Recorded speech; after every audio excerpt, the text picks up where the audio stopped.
dalam hidup kami. Kami terima semua kebaikan Tuhan, anugerah kasih setiamu yang tidak pernah berhenti dilimpahkan dalam hidup kami. Terima kasih Tuhan untuk pagi hari ini kami boleh menikmati akan kebaikan Tuhan, mengecap semua kebaikan Tuhan yang sudah Engkau berikan dalam hidup kami. Terima kasih buat kehadiran Tuhan di tengah PW pagi hari ini. Kami merasakan Engkau begitu luar biasa melawat dan menjamah setiap kami. Dan pagi ini Tuhan, sebelum kami mendengarkan firman-Mu, biarlah Engkau yang menyucikan hati kami, kuduskan hidup kami, pikiran kami, semuanya, seluruh keberadaan kami, dikuduskan, ditahirkan, dibersihkan oleh kuasa darah Yesus, sehingga kami siap untuk ditaburi dengan kebenaran firman. Di dalam nama Tuhan Yesus, biarlah Engkau sendiri yang mengurapi kami, Roh Kudus yang mengajar kami secara pribadi akan firman-Mu, supaya firman ini boleh kami pahami, kami mengerti, dan kami akan lakukan dalam perjalanan hidup kami.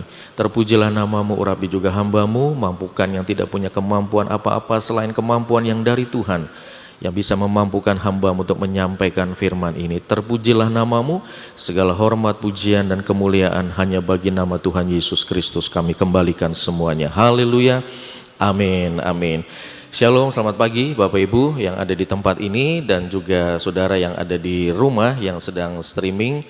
Saudara, pagi hari ini saya akan share dengan judul Jangan Kubur yang Tuhan Percayakan. Mari kita buka dari Matius pasal 25 ayat 14 dan seterusnya. Saya akan bacakan dengan cepat untuk saudara. Sebab hal kerajaan sorga sama seperti seorang yang mau bepergian ke luar negeri, yang memanggil hambanya dan mempercayakan hartanya kepada mereka. Yang seorang diberikannya 5 talenta, yang seorang lagi 2, dan yang seorang lagi 1, masing-masing menurut kesanggupannya. Lalu ia berangkat.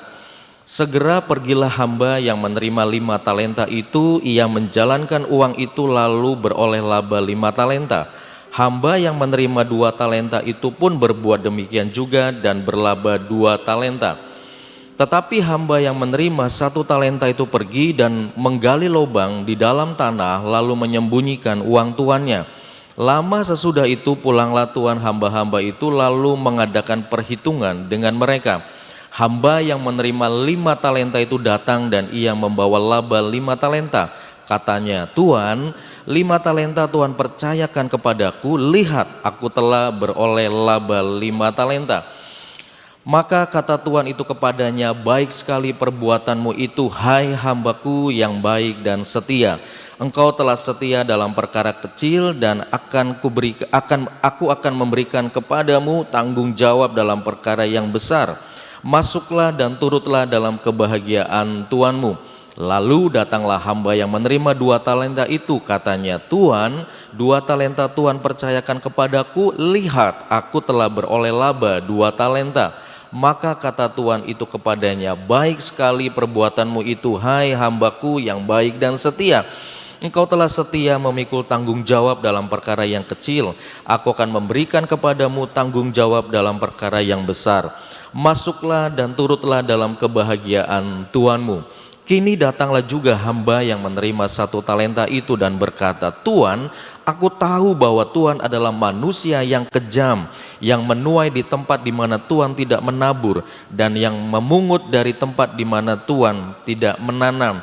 Karena itu aku takut dan pergi menyembunyikan talenta Tuhan itu di dalam tanah. Ini terimalah kepunyaan Tuhan. Maka jawab tuannya itu, hai kamu hamba yang jahat dan malas, jadi kamu sudah tahu bahwa aku menuai di tempat di mana aku tidak menabur dan memungut dari tempat di mana aku tidak menanam.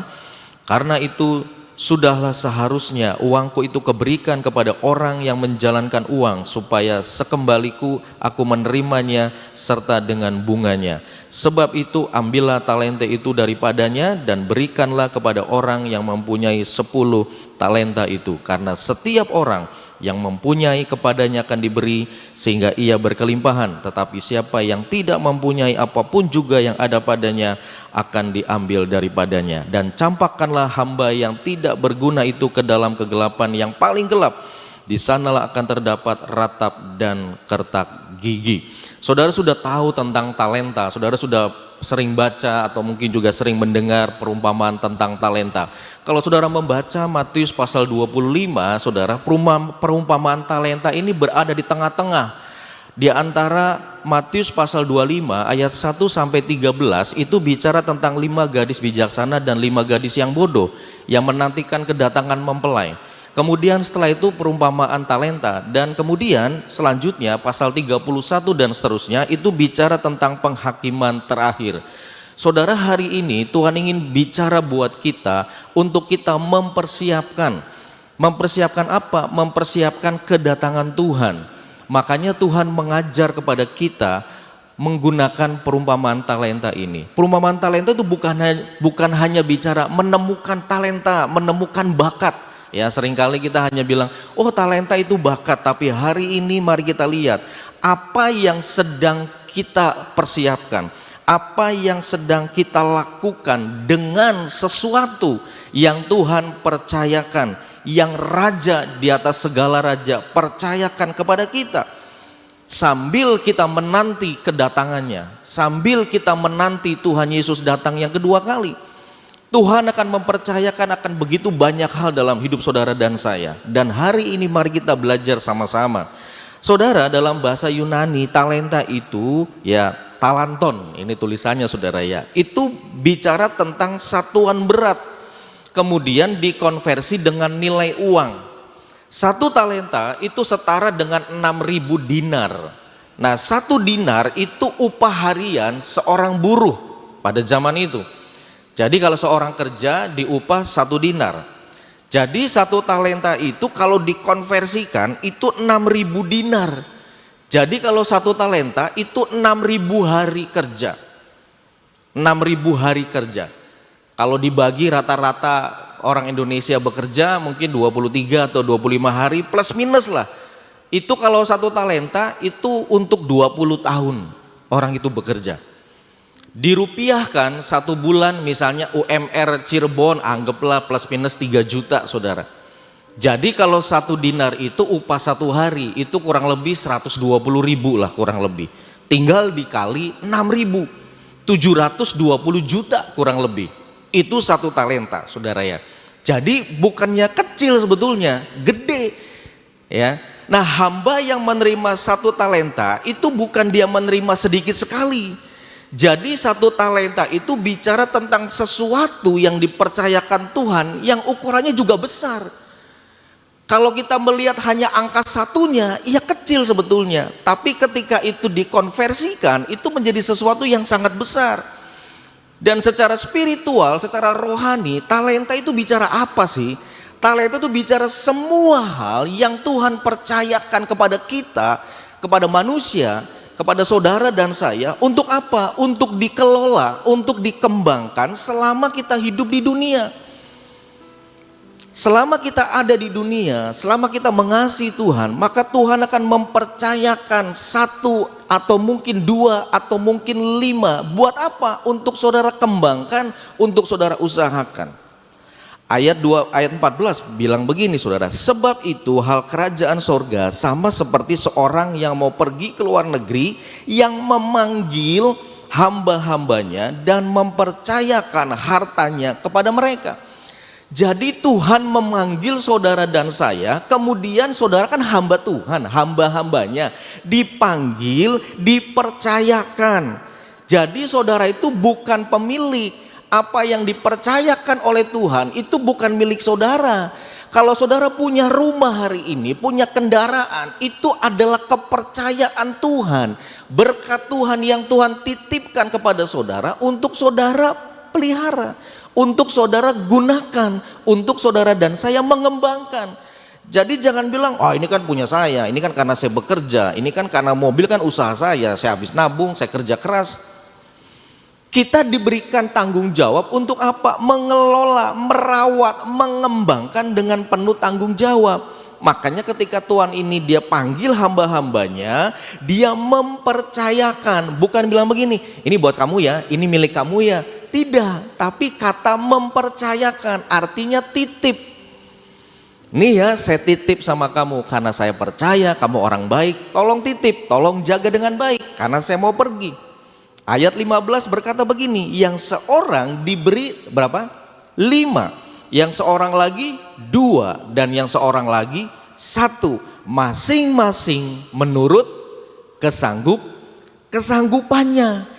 Jadi ketika Tuhan menitipkan, mempercayakan sesuatu kepada saudara, Tuhan itu tahu kesanggupan saudara dan saya beda-beda. Tidak ada yang namanya semua sama. Kita kan pengennya sama rata.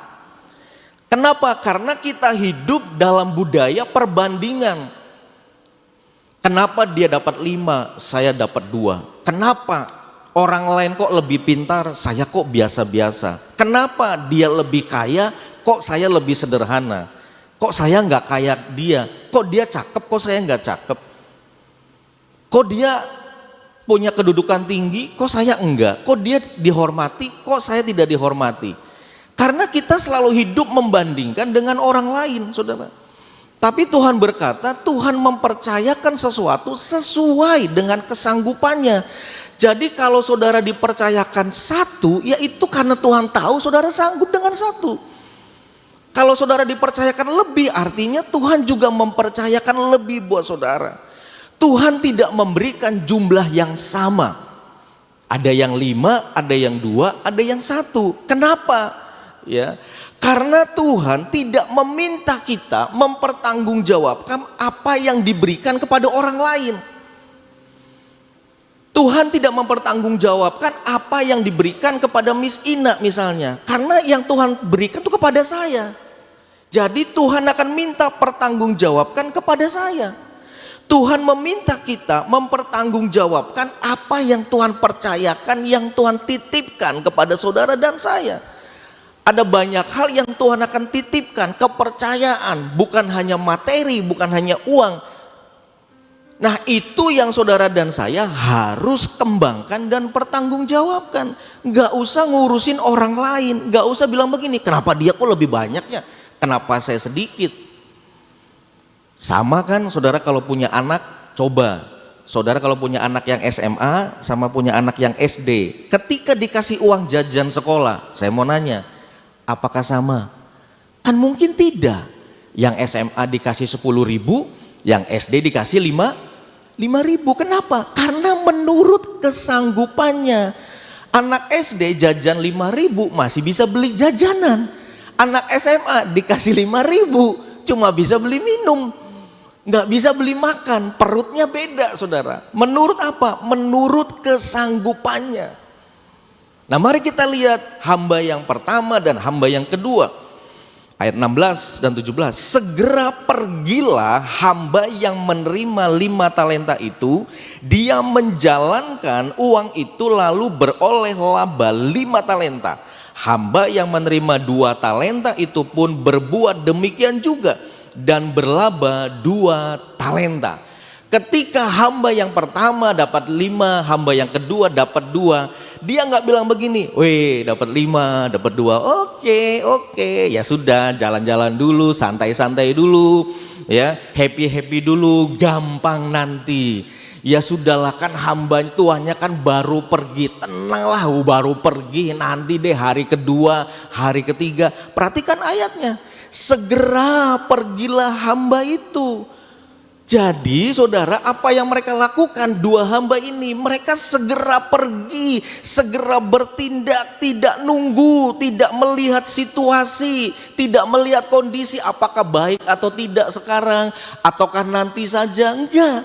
Ketika kepercayaan itu diberikan kepada hamba ini, dia tidak tunggu lama, mereka langsung pergi bergerak.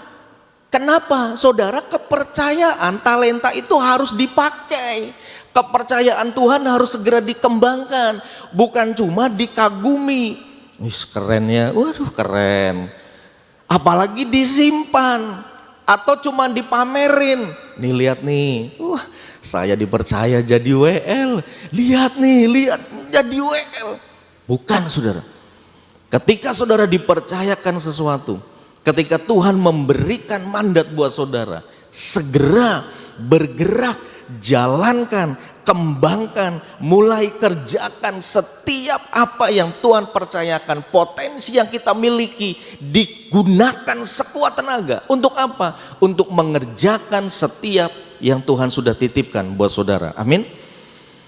Jangan tunggu nantilah tahun depan, ini kan saya baru punya anak, nanti aja, ini masih repot. Udah saya simpen dulu ini yang Tuhan percayakan. No. Hamba yang pertama dan hamba yang kedua, mereka langsung bertindak, mereka langsung bergerak, mereka mulai mengerjakan, mereka mulai melakukan bagiannya dengan sekuat tenaga. Amin, saudara. Jadi kalau hari ini saudara sedang diberikan kepercayaan banyak oleh Tuhan, mungkin 5, mungkin 2, jangan tunggu nanti, jangan tunggu nantilah kalau umur saya udah cukup, nantilah kalau setelah ini, nanti, maka saudara sedang mematikan, menguburkan setiap apa yang Tuhan percayakan dalam hidup saudara. Ayat 19 berkata begini, lama sesudah itu pulanglah tuan hamba-hamba itu, lalu mengadakan perhitungan dengan mereka. Lama apa sebentar? Lama. Artinya apa saudara? Ketika saudara diberi kepercayaan oleh Tuhan, Tuhan kasih waktu buat saudara.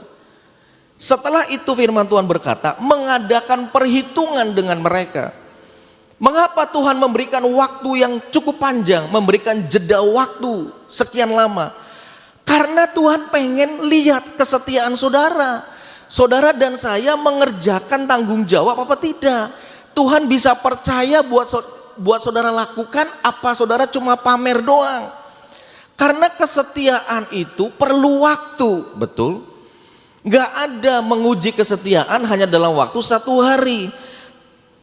Kesetiaan saudara dan saya diuji atau dilihat dari mana? Misalnya ketika tidak ada yang melihat, gak ada yang melihat, tidak ada yang memantau, tidak ada yang mengontrol, apakah saudara bisa setia atau tidak? Ketika tidak ada pimpinan, saudara datang sekolah terlambat atau tidak? Datang ke kantor terlambat atau tidak?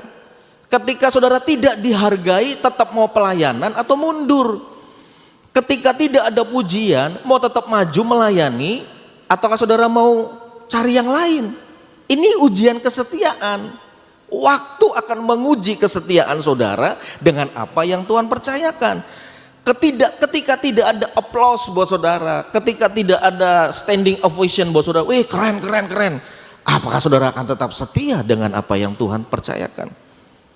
Hasilnya belum kelihatan. Mau tetap setia? Nanem, nabur, belum nuai ini. Tetap setia atau udahlah berhenti, capek. Doa terus, udah 10 tahun, gak ada hasilnya. Capek, sudah berhenti. Apakah itu kesetiaan? Kesetiaan itu diuji ketika kita harus tetap melakukan, bekerja dengan sungguh-sungguh. Meskipun sepertinya Tuhan berasa gak kelihatan. Sepertinya Tuhan belum bergerak buat menolong kita. Tapi yang Tuhan mau, kesetiaan kita melakukan dan mengerjakan bagian kita tidak akan pernah kendor. Amin. Ayat 20b bilang begini, Tuhan, ya ini yang orang pertama nih, 5 talenta Tuhan percayakan kepadaku. Lihat, pamer nih saudara. Lihat Tuhan, aku telah beroleh laba 5 talenta. Ayat 22b, orang yang kedua, kata-katanya sama bahasanya. Tuhan, 2 talenta yang Tuhan percayakan kepadaku. Lihat Tuhan, aku telah beroleh laba 2 talenta. 2 orang ini diuji dengan waktu. Ketika tuannya datang, dia mempertanggungjawabkan. Tuhan, 5 talenta yang Tuhan kasih sama saya. Lihat Tuhan, nih saya mau tunjukkan. Lihat Tuhan, saya dapat 5 talenta lagi. Yang kedua bilang, Tuhan 2 talenta saya udah kerjakan Tuhan. Dan saya sudah melipat gandakan 100%, jadi 2 lagi, jadi totalnya 4. Ada waktu untuk kita mengerjakan bagian kita, melipat gandakan. Artinya apa? Ada grace, ada anugerah. Tuhan kasih waktu buat kita untuk bekerja, melayani, melakukan tanggung jawab. Tetapi juga ada responsibility, ada tanggung jawab kita. Tuhan memberi buat saudara dan saya, memberi berkat, menitipkan berkat, memberikan kepercayaan. Tapi saudara juga harus mengelola. Tuhan mempercayakan saudara harus bertanggung jawab. Tuhan menyediakan saudara juga harus bekerja. Jangan diam saja, jangan gak berbuat apa-apa. Saudara perhatikan, Tuhan tidak menuntut hasil yang sama. Tuhan tidak menuntut hasil yang sama. Apa ada di ayat sebelumnya bahwa kamu harus hasilnya 5 jadi 20 ya? Kamu yang 2 juga harus 20? Enggak ada. Hamba yang pertama 5 jadi 10 karena labanya 5. Keduanya menggandakan, memultiplikasikan apa yang Tuhan percayakan. Hamba yang kedua dari 2 jadi 4, berlipat ganda. Perhatikan saudara ayatnya. Apakah Tuhan itu bilang begini, yang 5, hebat, keren, luar biasa, dahsyat, yes, yes, yes. Terus yang 2, keren, good job, selesai? Tidak. Perhatikan, tuannya memuji kedua hamba ini dengan pujian yang sama. Bilangnya apa? Kamu hambaku yang baik dan setia. Mau yang dapat 5, mau yang dapat 2, pujiannya sama. Engkau baik dan setia, bukan keren, hebat, dahsyat, luar biasa, anak mami, anak papi luar biasa. Itu kan kita.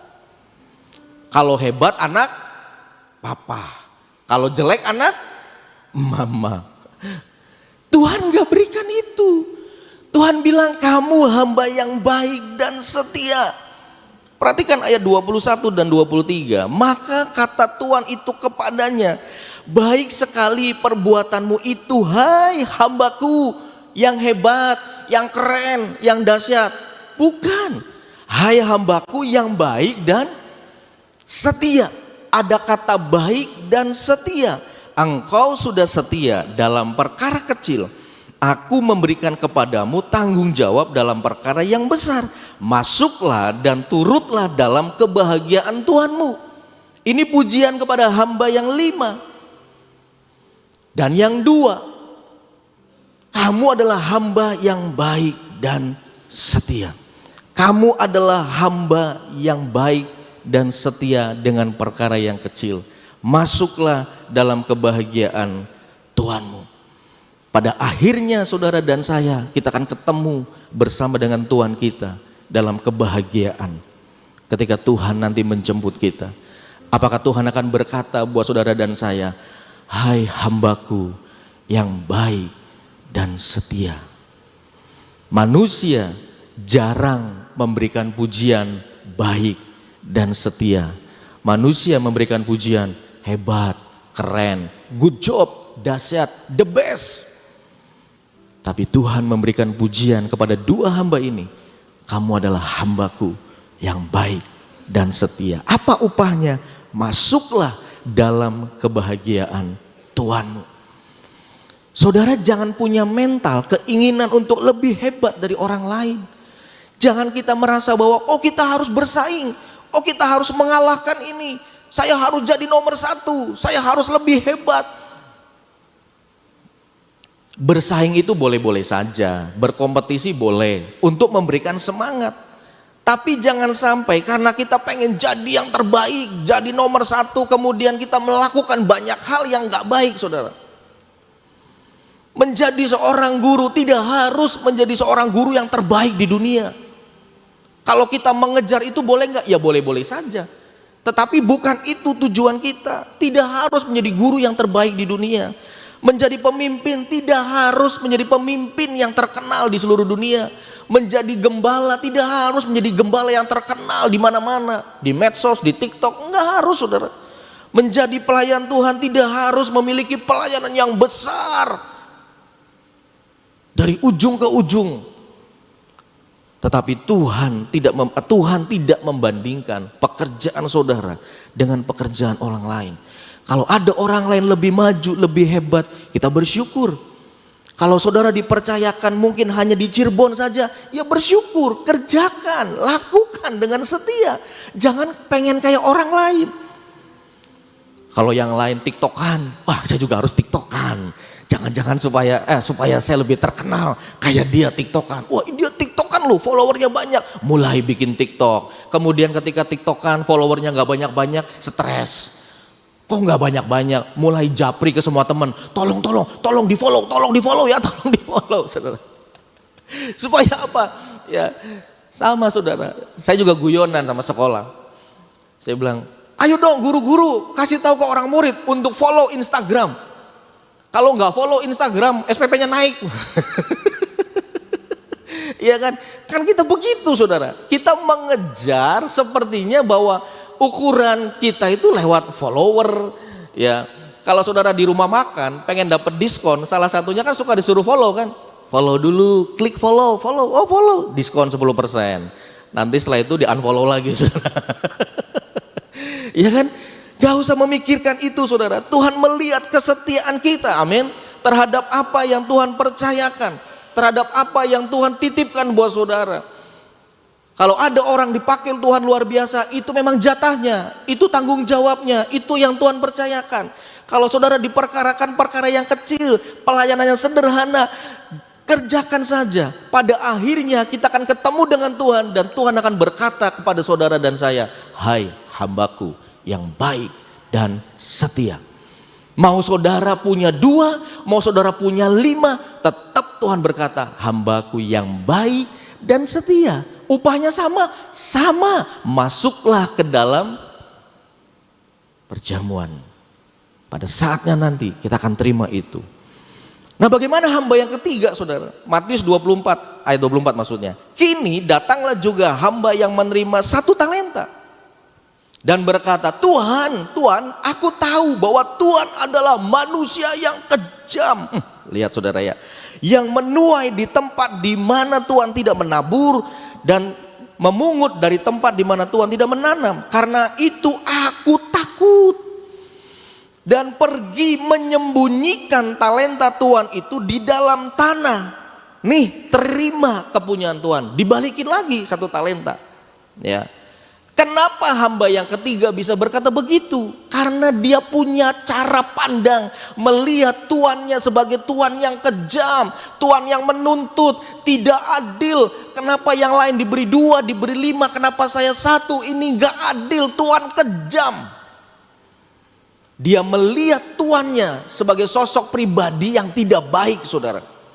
Kemudian apa? Dia menjadi takut.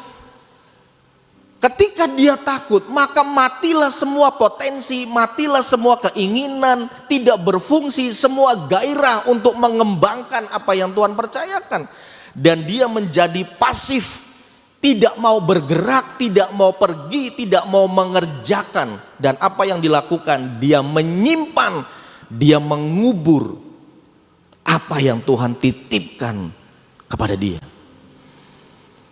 Saudara, apakah saudara menjadi orang yang sama dengan hamba yang ketiga? Saudara melihat Tuhan saudara seperti orang yang tidak adil dan berkata, Tuhan kok gak adil ya? Kenapa saya dilahirkan dari keluarga yang model begini? Kenapa saya gak lahir dari keluarga yang begitu? Kalau saya lahir dari keluarga yang begitu, mungkin saya gak akan sengsara seperti ini. Kenapa ya papa saya harus meninggalkan saya ketika saya kecil? Gak adil Tuhan, gak adil. Kenapa ada orang diberkati, dia nggak ke gereja, dia nggak ke persekutuan, kok hidupnya enak, duitnya banyak. Saya setiap pagi PW, doa di taman berhari-hari, tapi kok sepertinya berkat duit itu jauh, sepertinya hidup saya nggak enak sekarang. Tuhan nggak adil. Itu cara pandang kita terhadap Tuhan, membuat saudara dan saya jadi apa? Jadi takut, lalu berkata, sudahlah. Gak usah pelayanan lagi, gak usah ke gereja lagi, gak usah PW lagi, gak usah nari lagi. Sudahlah, mengundurkan diri saja. Kenapa? Percuma, ngapain? Jika saya percaya Tuhan akan marah kepada saya, maka saya akan menghindari Tuhan. karena itu yang saudara percayai. Tapi kalau saudara percaya bahwa Tuhan adalah Bapa yang memberkati, Bapa yang mempercayakan sesuatu kepada saudara, dan suatu hari nanti kita harus ketemu dan mempertanggungjawabkan kepadanya, maka saya akan hidup penuh dengan tanggung jawab. Amin. Kenapa? Karena kita melihat Tuhan kita, Bapa kita adalah Bapa yang memberikan kepercayaan kepada kita. Kalau saudara melihat ibu, bapak, mama, papa saudara sebagai orang yang memberikan kepercayaan, dan sudut pandang saudara menilai orang tua saudara baik, maka saudara akan bekerja, melakukan dengan tanggung jawab. Saudara akan jadi orang yang berani untuk bertindak, punya iman, punya pengharapan, dan setia. Apa yang kita percayai tentang Tuhan itu akan menentukan bagaimana kita hidup. Kalau saudara melihat Tuhan sebagai Tuhan yang jahat, maka saudara akan menjadi orang yang ketakutan bertemu dengan Tuhan. Kalau saudara melihat Tuhan adalah orang yang Tuhan yang tidak adil, maka saudara akan selalu komplain dengan Tuhan ketika saudara mengalami hidup yang seperti sekarang ini barangkali. Apa yang saudara lihat tentang Tuhan itu akan menentukan bagaimana saudara hidup dan meresponi apa yang Tuhan sediakan. Hamba yang ketiga, menyembunyikan talenta. Saudara, menyembunyikan talenta itu gak perlu banyak tenaga. Dia gak ngambil kok orang yang ketiga ini. Dia tidak mengambil talentanya, dia gak buang saudara. Dia tidak menghabiskan, dia tidak menghancurkan, tidak. Dia gak curi talentanya, enggak. Tetapi dia tidak melakukan apa-apa untuk menghancurkan kepercayaan yang Tuhan berikan, untuk menghancurkan semua potensi yang saudara miliki, yang Tuhan titipkan dalam hidup saudara. Tidak perlu tindakan yang besar, tidak perlu kerja keras, cukup do nothing, tidak melakukan apa-apa, menang baik. Hamba yang ketiga ini, dia tidak melakukan apa-apa. Kita tidak harus menghancurkan talenta, gak perlu kerja keras, hancurin, gak usah. Cukup sembunyikan saja, cukup bersembunyi, tidak melakukan apa-apa. Tidak mau pelayanan, tidak mau doa, tidak mau baca Alkitab, diam aja, gak usah lakukan apa-apa. Tidak digunakan, tidak dikembangkan, tidak dipersembahkan kepada Tuhan. Maka semua potensi dalam hidupmu akan hilang. Dan saudara tidak punya kesempatan terima upah, bertemu dengan Tuhan, Raja di atas segala raja. Banyak orang tidak mau melakukan apa-apa. Kalau saudara ingin hidupnya tidak sukses, gak usah pusing-pusing, gak usah ngelakuin apa-apa aja. Do nothing. Makanya saya bilang gini, kalau ada orang tidak mau bermimpi, tidak mau punya cita-cita, ditanya nih, kamu cita-citanya apa? Gak tahu, gak punya. Loh kok gak punya? Saya guyonan, ya sudah, kalau gak punya cita-cita, gak punya harapan, saya bilang gini, ya sudah, maaf, mati baik. Ya dong, kalau orang hidup pasti kan masih punya kepengenan, masih punya keinginan, masih punya harapan. Walaupun itu kecil, sederhana, yang penting punya. Lah kalau nggak punya terus ngapain? Saudara dikasih satu talenta itu gede. Tadi kan saya bilang itu gede. Kalau diukur dengan nilai uang itu gede. Tapi orang yang ketiga, hamba ini hanya lihat, oh cuma satu. Udahlah saya ngapain satu, capek-capek amat. Ini tuannya nggak benar, tuan yang jahat. Saya kubur aja. Begitu tuannya pulang, nih Tuhan tak kembaliin. Tuh ambil sana. Saya nggak ngapa-ngapain. Ayat 26. Maka jawab tuannya, perhatikan baik-baik, ini jawab tuannya, beda dengan yang 5 dan yang 2. Hai kamu, dipanggilnya apa saudara? Kamu. Hai kamu, marahkan saudara. Hei, kalau baca Cirebon, Ira, itu bahasa Cirebon saudara ya. Hai kamu, hamba yang jahat dan malas, bukan baik dan setia. Jahat dan malas artinya apa? Saudara dan saya menolak tanggung jawab, tidak mau menggunakan kepercayaan yang diberikan Tuhan dengan sungguh-sungguh. Memilih apa? Tidak mau resiko, zona nyaman. Lebih baik saya enggak lakukan ini. Kenapa? Ribet, capek, pegel, enggak dihargain orang, dimarah-marahin, iya. Lebih baik saya enggak usah. Lebih baik saya simpan saja, saya kubur, udah selesai. Ketika saudara berhadapan dengan Tuhan suatu hari nanti, Tuhan akan berkata, hai kamu hamba yang jahat dan malas. Kenapa? Karena kita tidak mengerjakan dengan sungguh-sungguh yang Tuhan percayakan. Ada respon yang salah dalam hidup kita ketika kita mengerjakan bagian kita. Yang pertama, terkadang kita suka membandingkan, yang tadi di awal saya bilang. Saya membandingkan dengan orang lain. Oh, dia lebih hebat ya, pelayanannya banyak, musik iya, WL iya, singer juga iya, asyir juga iya, pendoa iya. Kayaknya semua pelayanan di Gracia dia ada tuh. Tapi saya kok cuma satu ya? Ibu Nani salah milih enggak ya? Kok saya cuma satu dikasihnya? Yang lain banyak. Kita mulai membandingkan. Yang kedua, kita mulai ketakutan. Saya enggak bisa, saya enggak mampu. Saya susah, saya enggak pinter. Saya bukan orang kaya, saya bukan orang hebat. Mulai membandingkan. Mulai salah dengan mengartikan kebaikan Tuhan. Mulai salah menerka apa yang Tuhan mau. Diam, nggak mau ngapa-ngapain, pasif. Hasilnya maka talenta saudara itu akan disembunyikan, akan dikubur, akan disimpan. Nggak hilang, nggak ada talentanya, tapi disimpan, nggak berkembang, tidak bermultiplikasi. Hati-hati saudara. Dan respon yang benar seharusnya adalah saudara menerima, amin. Saudara terima kepercayaan, saudara terima talenta yang Tuhan berikan. Yang kedua, mengembangkan. Segera mengerjakan, melipat gandakan dengan setia, dengan sungguh-sungguh. Yang ketiga, setelah kita mengembangkan, kita persembahkan kepada Tuhan. Mempersembahkan untuk kemuliaan nama Tuhan, bukan untuk kemuliaan kita, bukan untuk kita dipuji, bukan untuk kita dapat apresiasi, tapi untuk kemuliaan Tuhan. Yang keempat, saudara pertanggungjawabkan pada saat nanti kita ketemu dengan Tuhan. Amin. Saudara diberi, saudara dikasih kepercayaan, saudara bekerja, saudara pertanggungjawabkan, dan saudara akan menerima upah. Kalau saudara hanya terima satu talenta, dengarkan baik-baik. Tuhan tetap mempercayakan sesuatu yang besar buat saudara, walaupun hanya satu talenta. Amin. Satu talenta, dari mana asalnya? Tetap Tuhan yang kasih. Satu talenta tetap Tuhan yang kasih. Jangan menghina, jangan menganggap remeh apa yang Tuhan percayakan. Hanya karena mungkin saudara melihat orang lain terima lebih banyak. Tuhan hanya ingin saudara tidak menjadi seperti orang lain. Jadilah seperti dirimu sendiri.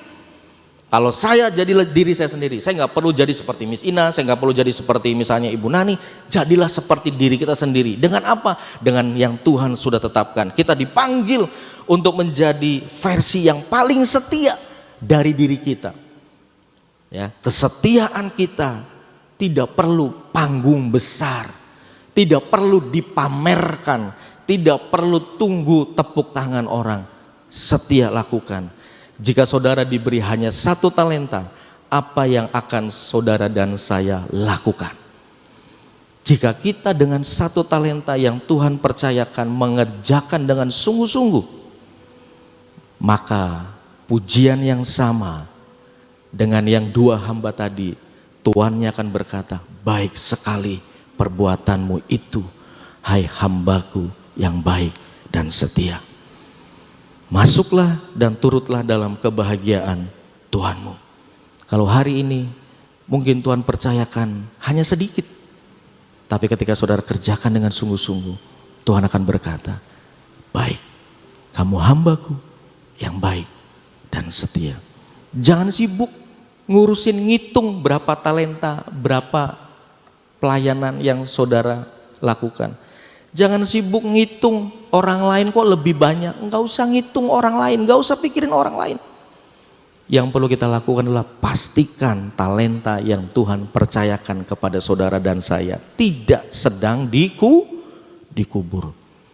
Pastikan satu talenta itu tetap kita kembangkan, tidak disimpan, tidak dimatikan. Dan saudara mengerjakan dengan sungguh-sungguh sampai waktunya kita ketemu dengan Tuhan yang memberikan kepercayaan itu dan berkata, Tuhan, ini loh 5 talenta. 1 talenta yang Tuhan kasih buat saya sekarang jadi 2 Tuhan. Maka Tuhan itu akan berkata, hai hambaku yang baik dan setia. Kalau saudara dipercaya 2, lipat gandakan, kerjakan berapapun hasilnya. Tuhan tetap akan berkata, hai kamu hambaku yang baik dan setia.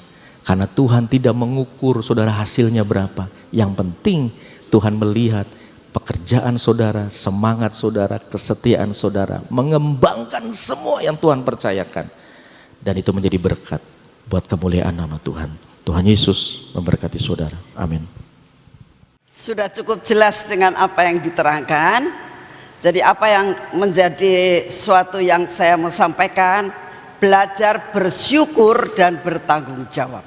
Ya, orang kalau bersyukur itu benar-benar menikmati. Ya. Orang bersyukur itu menikmati. Dikasih 1 bersyukur, kasih 2 bersyukur, kasih 5 bersyukur, itu ada kepuasan dalam hidup saudara. Ya. Jadi apapun yang saat ini Tuhan berikan, bersyukur. Ya. Karena apa? Tuhan itu sudah tahu kemampuan saudara. Jadi kalau kita dikasih, bersyukur dengan apa yang Tuhan beri. Oh, terima kasih Tuhan. Nah, terima kasih. Hari ini makannya cuma segini. Terima kasih Tuhan. Ya. Selama kita bersyukur, itu tidak ada tuntutan. Selama kita tidak bersyukur, selalu ada tuntutan. Belajar untuk bersyukur. Dan yang kedua, saya mau sampaikan juga tentang tanggung jawab. Tadi sudah diterangkan panjang lebar tentang apa yang dinamakan dengan tanggung jawab. Ya. Tanggung jawab bukan berarti bahwa kita itu bertanggung jawab dengan apa yang dikasihkan tapi tidak dikembangkan. Itu namanya tidak tanggung jawab. Ya. Saya mendapatkan suatu gambaran seseorang, saya pernah ketemu dengan seseorang, dia anak orang kaya, banget sekali kayanya. Nah, lalu ini kita waktu itu, ini salah satu teman saya waktu SMA. Nah, waktu SMA kan kita banyak kumpul-kumpul tentang bagaimana ya kita itu untuk masa depan kita gitu, masa depan kita semuanya anak-anak SMA waktu itu. Lalu teman saya ini anak orang kaya, ya, dia tuh ngomong begini, Kak, Tuhan kan ngomong bahwa Tuhan akan memberkati kita pada waktu tidur, katanya dia gitu ya. Jadi kalau saya untuk masa depan saya akan menerima warisan dari orang tua saya tanggung jawab terhadap warisan orang tua saya. Terus bagaimana? Ya, saya simpan. Saya mau hidup dari warisan orang tua saya. Jadi kerja nggak perlu kerja. Tuhan memberkati kita pada waktu tidur. Saya tuh berpikir ini anak laki loh ya, teman saya laki. Saya pikir orang begini bagaimana nanti masa depannya? Ya, dia hanya berpikir saya akan cukup makan tidur, bertanggung jawab terhadap warisan orang tua saya, dan saya akan menikmati. Kita semua diam, saudara. Dengan berjalannya waktu, itu kan kira-kira sudah ya mungkin ada 50 tahun kemudian, ini orang masih hidup, saudara. Teman saya tuh masih hidup. Kan saya lihat ya, hidupnya susah, saudara. Ya. Jadi akhirnya suatu saat saya ketemu, saya tanya, kamu sekarang gimana? Ikut anak, dia bilang. Oh, ikut anak, iya. Jadi dia punya anak, kerja, ya. Jadi ikut anak katanya gitu. Enak gak sih ikut anak? Ya gak enak, saudara. Hidupnya jadi gak enak. Saya berdoa, saudara, dan saya hal-hal seperti ini ya.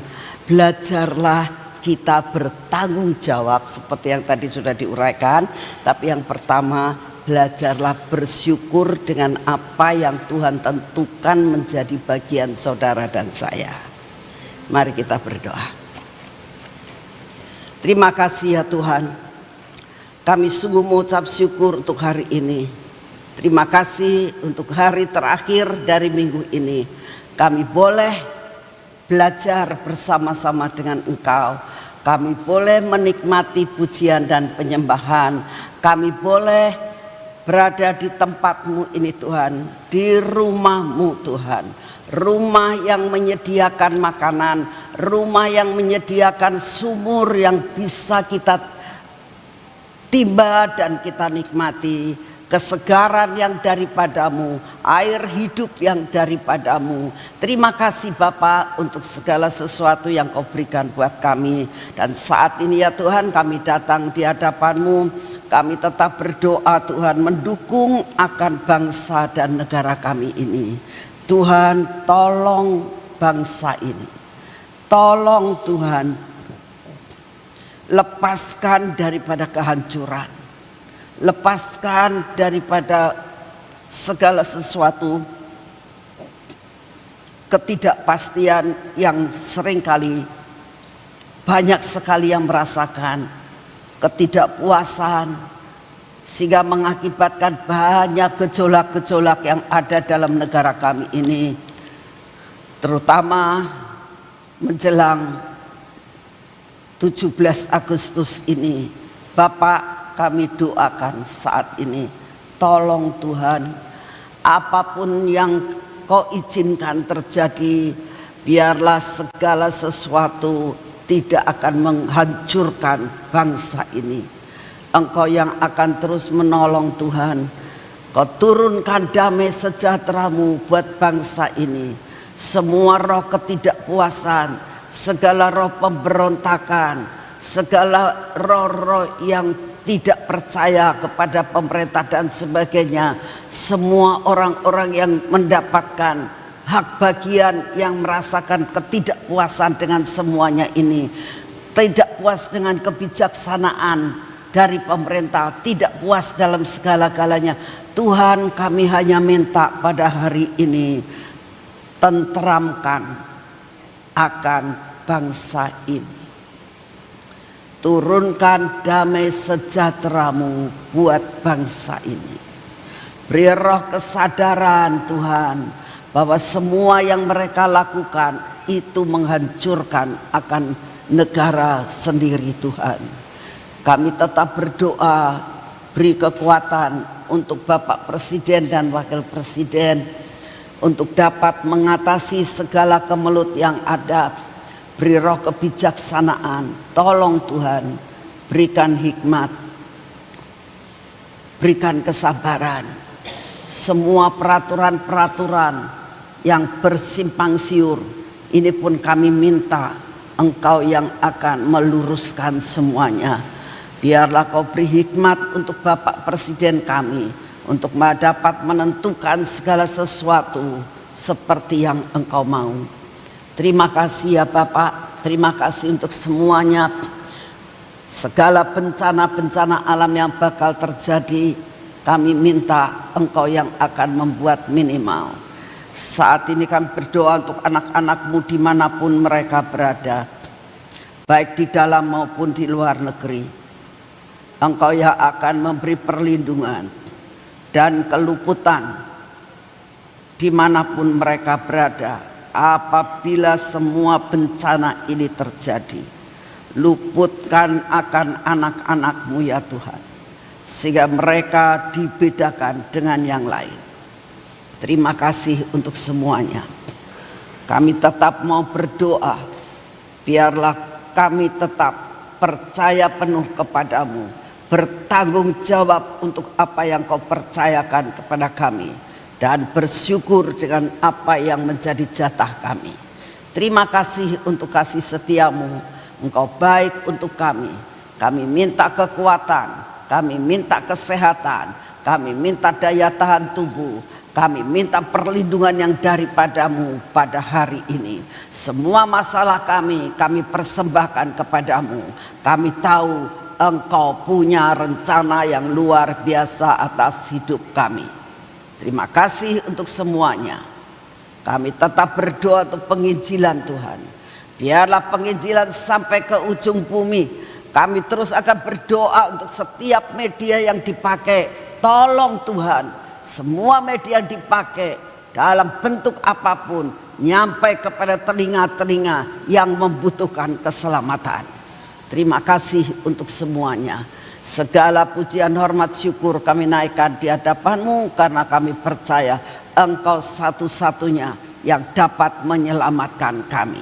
Dalam nama Tuhan Yesus. Mari kita masuk dalam pengurapan.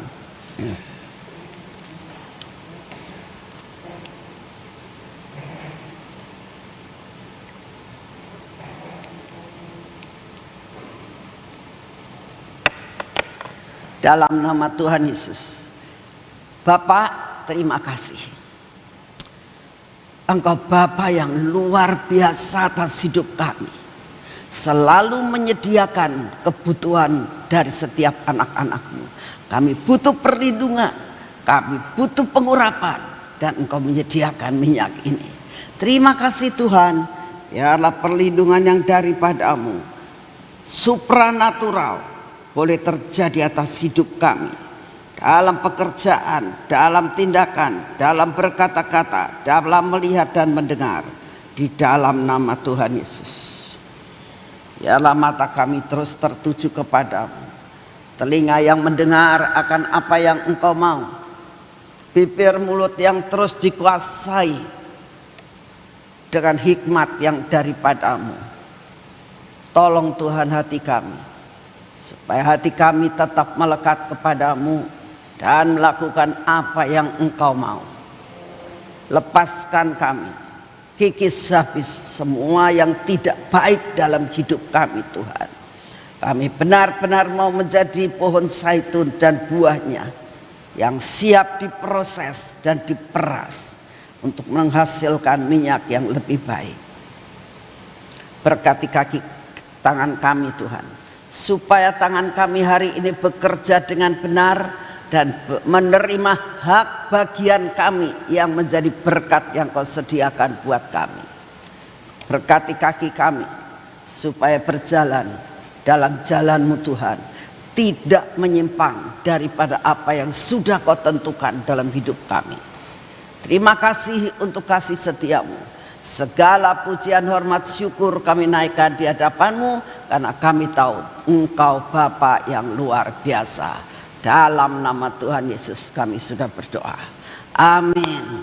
Saudara.